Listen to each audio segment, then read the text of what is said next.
Don't be shy, 'cause life won't bring you down too far.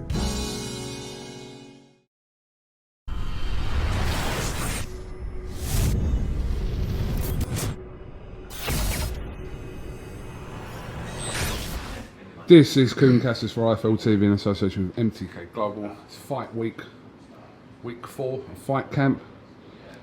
Always delighted to be joined by Mr. Tony Bellew. What's happening? Had a good few days? Eventful, mate, innit? But yeah, cracking on and working and getting stuff done, and that's it, mate. What can you do? Bit of a weird but good environment, isn't it? You know what? It reminds me of being back away with the GB team again, in a multi-nations camp. That's what it reminds me of. It's just that you've got a little bit more freedom here. So yeah, it's good. You know, boxers all being in and around each other, living amongst each other. It's a strange atmosphere, but it's one, as I say, it's not one that I haven't experienced before. I've experienced this boxing for me country, going around the world. So yeah, get used to it. You've been around Dillian this week, and obviously Povetkin's been here. You can't really avoid anyone here. Everyone's kind of in this so-called bubble. But yeah, what have you made of kind of just seeing them out and about this week? They've got massive respect for each other. Dillian doesn't really move much inside the bubble. He's got his big caravan thing, that whatever it is. Winnebago. Whatever fucking thing it's called. I've never even heard that word in my life. So yeah, Dillian spends his time in that, and you know, good on him. You know, I'm told he's playing his Xbox all the time or whatever it is. So fair play to him, mate. He's had a massive. He's at the point where he's had a massive moment in his career, and he's got it all to do on Saturday night. I think he will, but I just can't wait to see it. You know, I think it's going to be an unbelievable fight in Povetkin. It can't not be Cougs. I can't make a case for it not being a great fight. I really can't, because if both guys come in the ring and do what they do best, it's just violence, mate. It's just a war. Reshuffle in Dillian Whyte's training team a few weeks ago. Obviously parted ways with Mark Tibbs. Yeah. Xavier Miller being kind of promoted to the head coach. But the decision to bring in Dave Caldwell for tomorrow night. Sorry. What was we on? Just picking this back up. Yeah, we're just saying about the decision to bring in Dave Caldwell. Yes. Who obviously you know very, very well. A wise move. Yeah. In my opinion. It's sad to see Mark Tibbs move on, but you know, Dillian's basically living in Portugal. Mark doesn't want to leave his kids. It's one of them things, mate. Something's got to give. I think Mark Tibbs is a brilliant coach, and he's done remarkable things since Dillian Whyte suffered the defeat to AJ to bring him back up. He's improved massively as a fighter. I think Dillian Whyte is probably the most improved heavyweight in the last 3 or 4 years in the whole division. He's improved that much. He's come on, he's gone strength to strength since the loss to AJ, and he's found a way to bounce back and reinvent himself. He really has. So it'll be a bit of a hard one for him not having Mark in the corner, but Mark's always, from what I've seen from the outside looking in, Mark's always coming towards the end of camp, and he's always had a base of people around him that work with him. I think Xavier Miller's always been one of them people. So I don't think it's a massive change.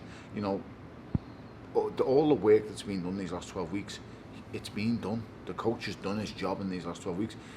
It's not going to change anything now, because you've done all your graft, you've done all your work in Portugal with your coach. If anything, it's just Dave comes in. Xavier Miller is a good coach, I'm pretty sure, but what he doesn't have is big fight experience, and that's all he's missing. And Dave Caldwell is just going to be another pair of eyes. There'll be certain things that he will pick up on that he won't miss. I'm not saying Xavier Miller will miss them, but an extra pair of eyes can never hurt anyone. And to spot little things, adjustments that need making. And I'll say that big fight experience, you've been around it. You know, Dave's been around it for years with myself in huge fights. So it's a first for Xavier Miller to be on top and be the main cornerman, but it'll be, you know, he's got a very, very good person in and around him, and Dave Caldwell who can point out any kind of errors and mistakes that he sees. When obviously this fight was announced, and you see where Dillian Whyte sits in this mandatory situation for the winner of Wilder and Fury, it does make you think, you know, does he even need to take a fight like Povetkin? But it's testament to the type of fighter he is, that he doesn't want to sit back and just have tick overs and wait for his shot. He wants to get in there and show what he's actually made of. But he's always done that, Cougs. Yeah. He's always done it, you know. After the defeat to AJ, he come back and he, as I say, reinvents himself and he faces everyone and anyone. He's beat a former world champion Joseph Parker. He's beat former European champions. He's faced, you know, domestic grudge matches and rematches. He's faced everyone and anyone. So you can't knock what he's doing. And now he's willing to put it all on the line for one last time before he gets a shot against Alexander Povetkin, probably the 5th most dangerous heavyweight in the world. After, I would say, Deontay, outside of the top 4, he is the most dangerous man that you could face. Then you put White in as number 4. The top 4 that I put, yeah, is probably based on what he can do. Yes, I mean Alexander Usyk obviously has to be in there somewhere there or thereabouts, but he's not established a heavyweight yet, so I can't really put him in and amongst them names until he's in the established. I mean, no disrespect to Chaz Witherspoon, but come on. You know, it's your touching thing at the heavyweight, but we'll find exactly what we need to know about Usyk at heavyweight when he faces Dell. We really will. So until you know a legitimate big name's being faced in the heavyweight division, you can't really put Usyk in that kind of mix. I think on Saturday night what happens is we have a definitive 4-man thing. When Dylan comes through the Povetkin fight, we have the 4 most dangerous heavyweights in the world, and that is AJ, Tyson Fury, Deontay Wilder, and Dillian White. You have to go, you know, no one can look past them 4. Are you ranking them in order of what you think, or not necessarily? No, that was just naming names. I've been pretty open in saying, you know, you can't not have Tyson Fury number 1 after that display last time against Deontay Wilder. But I'm putting him number 1. I still think AJ wins, but that's just my opinion. You know, people will say what they want about it, but I'm putting Fury number 1 based on that display. I think he was absolutely phenomenal. He was fantastic. But it's styles make fights. I've just been talking on a conference call a minute ago, and I can make cases for all these different fighters. Like, I think Tyson Fury is all wrong for Dillian White, but I think Dillian White's best chance of winning the world title is probably against AJ. But then but then I think AJ beats Fury. So it's swinging and round to me. It really is. And then I think Deontay Wilder's all wrong for Dillian White. So it's mad how it will work out. It could be literally out of the 4 of them, and then you add Usyk, that's 5. It could be literally a last man standing. It's that hard to pick from because they all bring something to the table.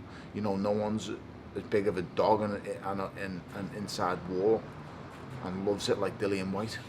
The boy just, you know, gets up off the floor. He's brave as they come. He's big, he's heavy, he's dangerous, he can punch. He ticks so many boxes, Dillian White. And then you've got AJ, the best athlete in the heavyweight division by far. So fast, powerful, explosive. Then you've got Tyson Fury, the best boxer in the heavyweight division out of all of them. I say that, I mean, Usyk's a better technically gifted fighter, boxer, but he can't do, no one can do what Fury does at the size he's at. Fury is the best boxer in the heavyweight division. The skill set that he has is just, it's unheard of for someone of that size to do what he can do. That's what makes him so effective. And then you've got Deontay Wilder by quite a considerable amount, the biggest one-punch hitter in the whole division. So you can never write him off. The guy asked me today, so do you think it's a formality with Tyson Fury and Deontay Wilder in the 3rd fight? I said, don't ever say formality and Tyson and Deontay Wilder in the same sentence, because nothing is a formality. As long as Deontay Wilder is around, anyone can get knocked unconscious. He might be technically dreadful, yes, and he is a one-trick pony, but let me tell you, mate, it's a fucking hell of a trick. Because if that chick catches you, mate, you wake up in an ambulance. Simple as that. And that's how it goes. Let me move out the way of this. Sorry. One champ. What part was we on? Just picking describing the heavyweights. You were saying... Yeah, they all have their own individual things that they do, and then you can't write any of them off. As I said before, Fury is a phenomenon. He really is. To move the way he does and evade shots the way he does at his size is just ridiculous. Don't get me wrong, I still think the way to beat him is someone who's got to jump on him and not care what's coming back, and I haven't seen no one do that yet. I think AJ is the only one who could do it. I think Dylan would do it, but I think he's he's considerably slower than AJ. That's why I give AJ such a big, chance going in with Fury. But let me tell you, mate, if it goes past 6, anyone who goes past 6 with Fury, I don't see him losing. And that's the only thing I think with the Usyk one. I think Usyk may be better than him. He's definitely got better footwork. He's got the best footwork in the world of anyone I've ever seen or faced, barring Lomachenko. But he's just not big enough. And that's the top and bottom of it, mate. It's the sheer size of these guys that's why this division's looking at coming in from the WBC. It literally is, mate, the land of the giants. Every fighter I've just named is a big fucking unit. Dylan is massive, AJ is massive, Fury is massive, and Wilder's just a long beanpole, mate. But fuck me, he's big as well. So, as I said, we made cases for all of them there, but I just want to see, if anything, I just want to see them four all face off in some way or another. I'm telling you now, mate, it could end up a fucking round robin tournament because you can't write anyone off. And people go, oh, well, you diminishing for. I'm not. I'm just saying that there's so many things that can happen. No one could say what's going to happen. I genuinely don't know what would happen. In AJ, stylistically and looking at it tactically, should be able to deal with Dillian, but I know for a fact that would get personal, and that would be another domestic. And I'm telling you now, the fucking first fight was a street fight. So I know if you put it technically and tactically, he should beat him. Yes, he's got all the attributes over Dillian, but you just know it's going to be a fight because they just want to fight. They just want to tear each other's head off. No, you can dress it up as much as you want and say, oh, they're getting on now and they're on speaking. No, they want to knock fuck out of each other. It's simple as that. And that's what will happen when they come together, mate. They will. That's what will happen, I'm telling you. And you told Deontay Wilder, I mean, I genuinely have no idea what would happen if Deontay Wilder faces AJ. I have no idea. It's a fight we still would want to see. 100%. Oh, mate, I want to see it. Yeah, I definitely want to see it, but I have no what the fuck happens because I don't know. I mean, I hope AJ chins him, but I have no idea because he's just that dangerous, that wildly. It's insane. So I just want to. The main thing is we want to see all of these fights happen. I know Eddie wants them to happen. I know AJ wants them to happen. I know Fury wants them to happen. We all know Dillian wants it to happen. And we know probably Wilder wants them to happen. The biggest thing about this Dillian White waiting for as long as he did is so disappointing. But a massive part of that blame is down to Deontay Wilder. Let's all remember, if Dillian White's been waiting for 1,000 days, well, if Dillian White's been waiting for 1,000 days, Deontay Wilder's been a champion for 800 of them. Why hasn't he faced him? Because his resume is absolutely dreadful.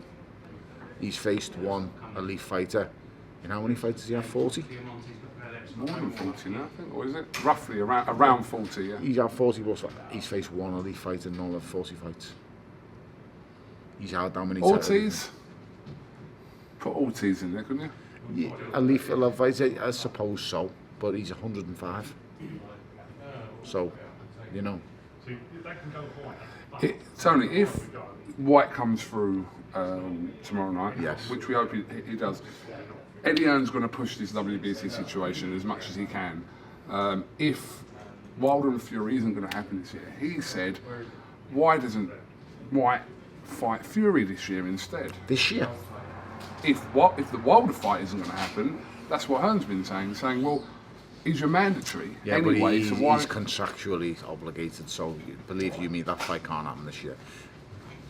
They won't have the contractually, but it can't happen. As I say, I haven't seen the contract that Bob Arum will have in place, but Tyson Fury's management team will have that sorted out. They're a brilliant outfit, and they will not leave anything to chance. They will be in full, complete control of Tyson Fury's career going forward, and they will know the moves they're going to make. I know for a fact they're willing to make matches with anyone. They just want to keep Tyson active. I think the biggest thing for Tyson Fury is he's got to be active. Activity is a massive thing for him because we all know of the things that he's gone through in the past, with depression and addiction and stuff like that. So he has to stay busy. He has to stay focused on something, and he has to remain, active. The last thing he's going to need is, I don't see much on social media these days. I don't pay much attention to the Cougs, but I definitely know the type of person he is, and he's going to want to remain active. He's not going to want to be sidetracked by this pandemic. He's going to want to stay in shape. He's going to want to get fighting. He's going to want to keep proving himself that he's the best. He's a competitor. He's a winner. So we'll see, mate. But I can't see. I'd love to see it, White and Fury this year, but I can't see it, mate. There's no way Wilder will pass up. No money will get. But if the Wilder fight doesn't happen, this is the. Yeah, but why wouldn't it happen? Well, I know they have doubts. Frank Warren has said, and Tyson Fury said that he wants him to fight regardless of who it is this year. But Fury will fight in December. But I don't know. There's just been a suggestion he said Fury will fight in December. What does any? Because I'm not paying attention to things. Has nothing come from Deontay Wilder's side? Not that we've seen out. No, not really. Okay. The date's been touted as the 19th of December in Las Vegas, but I suppose they're waiting for crowds and things like that. I could see that.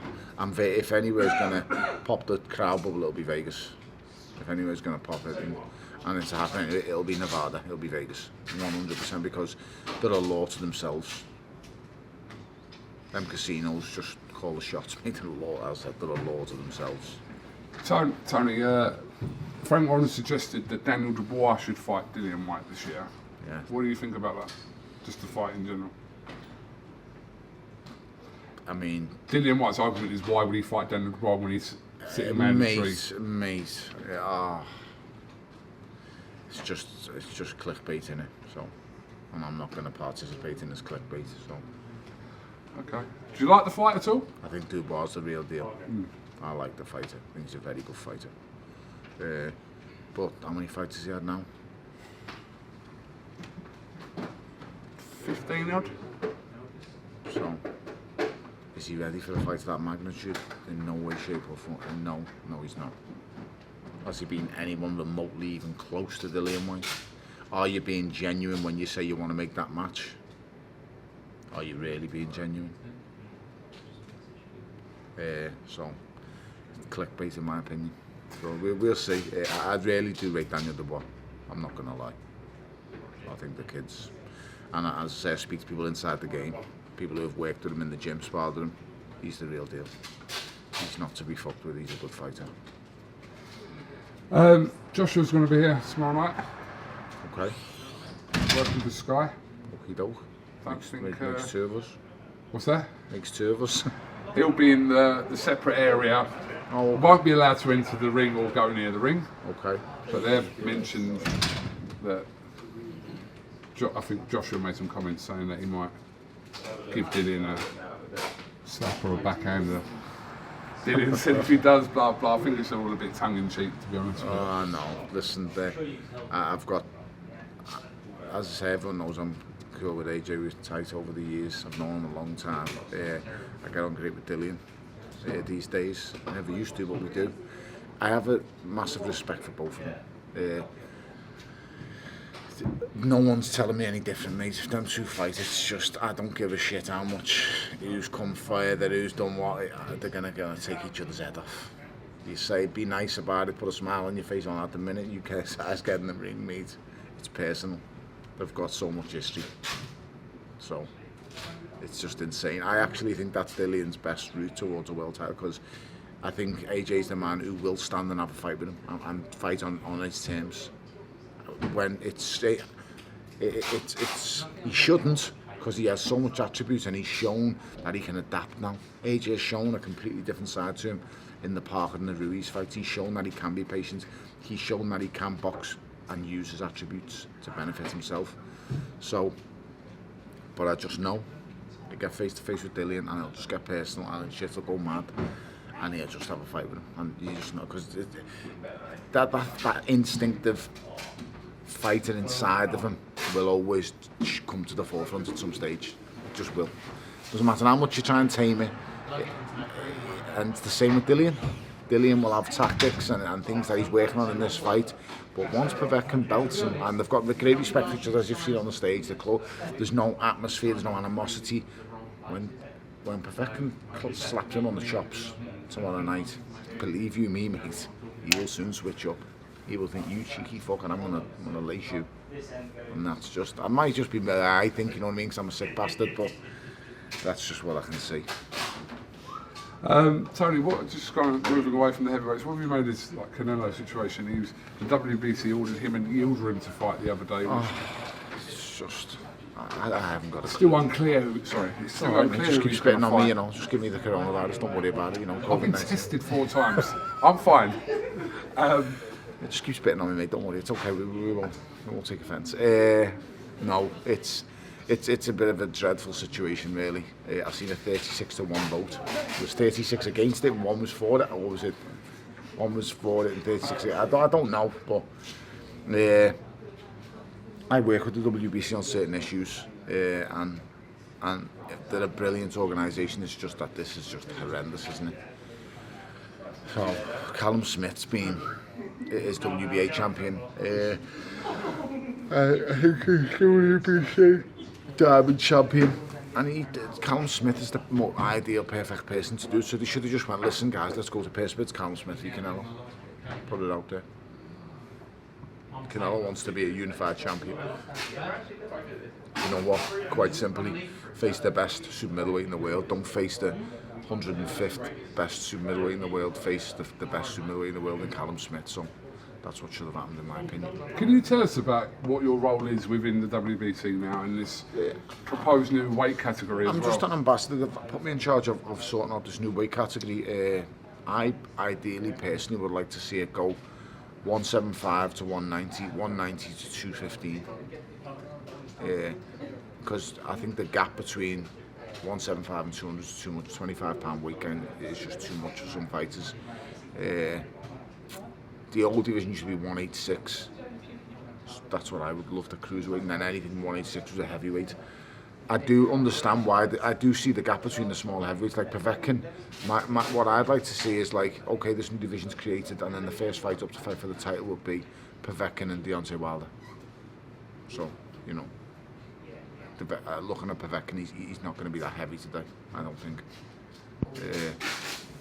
I wouldn't expect. What would this even be called? Junior heavyweight? No, I don't know. It would have to be called Super cruiserweight? No, I think it would be called, yeah, possibly super cruiserweight, or I don't know. Like, you know, if you created that division, so you'd have light heavyweight, then you could have maybe light cruiserweight, and then cruiserweight, and then heavyweight. Oh, right, yeah. Maybe something like that. You know what I mean? So, something like that. Is there legs in this? Could it happen? There's enough fighters out there, mate, who are small heavyweights. I mean, Babbage is one of them. I was just took the words out of my mouth. You know, you look at someone like Babbage, the guy who he's facing. There's a number of them, smaller heavyweights out there. Povetkin, Deontay Wilder would make the weight easy. I mean, he probably walks around with that kind of weight. So, and then there's some really good guys on the world stage who can't, you know, just aren't big enough for the giants. As I said, there's giants in the division now, Cougs, and they're really big ass boys. So it'll be interesting to see how it goes, what it does. I'll do the research on it. I'll speak to fighters, and we'll see. Definitely some interesting developments coming on. All right, I'm going to let you go. It's quite early in the morning, yeah. Are you a morning person, Tony? It depends, mate. Yes, sometimes. I mean, most times not. But if I get up and I can train first and get my stuff done, then yeah, I'm a morning person. If I haven't trained, I'm usually a narky fucking. I'm not nice, but I don't know. No one's perfect, mate, Hardy. Everyone's a dickhead and everyone's a twat at times. So, you know, I'm just a twat and a dickhead sometimes, and I'm trying to be the best I can the other time. So, what can you do? What can you do? What's going on with yourselves? As in me, or IFL, or the world? The lot. Not a lot. Educate me. What do you want to know? What don't I know? Probably not a lot, to be honest with you. What you don't know, I mean. I don't know about that these days. I'm out the circle these days. I'm not in the know as much as I used to be, am I? I mean, I haven't got my finger on the pulse like I used to. So, I don't know. Still happily retired though, obviously. I'm still retired. Not happily retired, am I? I'll always miss fighting, mate. I'll always miss fighting. Think about it every day, but just can't do it. I punched for the first time when I come to fight camp, so I punched the bag. I like that. Yeah, nice. Just a nice bit of frustration to punch something really hard. But when I actually looked back at someone videoing me and looked at the video, I was amazed at how slow my fat ass had gone. When I was punching it, yes, it was very heavy-handed and very hard hitting, but it was just like. But when I was doing it, it was like, bloody hell, I feel like I'm quick here. I had to look back at it on video. That's 1-1, I've spat back at you. Sorry. When I look back at it on video, it was like, Jesus Christ, I'm slow. I used to be quite quick. I was quite a quick cruiserweight. How's your punch resistance? It's never been the best, has it? I mean, I don't know saying that. As a heavyweight, my punch resistance was great when I didn't have to make weight. Fucking hell, I could take anything. But once you start making weight and cutting, the resistance goes down a little bit. It's tough, but you know, could be worse. Always could be worse. I've had a great shot, mate. I've had a great run. I've lived my dreams through boxing. Literally, I've lived and seen my dreams. So there's fighters out there who are really good fighters, mate, better than me, and they haven't even earned a living out of the sport. They're skint. They're still fighting now, and it's tough. So I'm very, very fortunate and very lucky that I have lived my dreams, mate, and I have done everything that I ever set out to do in boxing. And I've made a great future for my family. Yeah, still doesn't stop me wanting to punch people's faces in, like, but you know, I've swam the channel, mate. When I left school with fucking nothing, no qualifications, expelled from school, I could never have foreseen where I was going to end up. So I'm happy. Good to hear. Right, I'm going to let you get on with your day.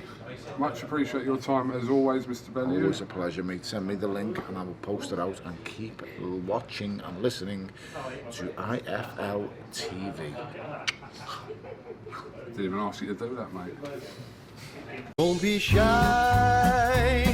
'cause life won't bring you down too far.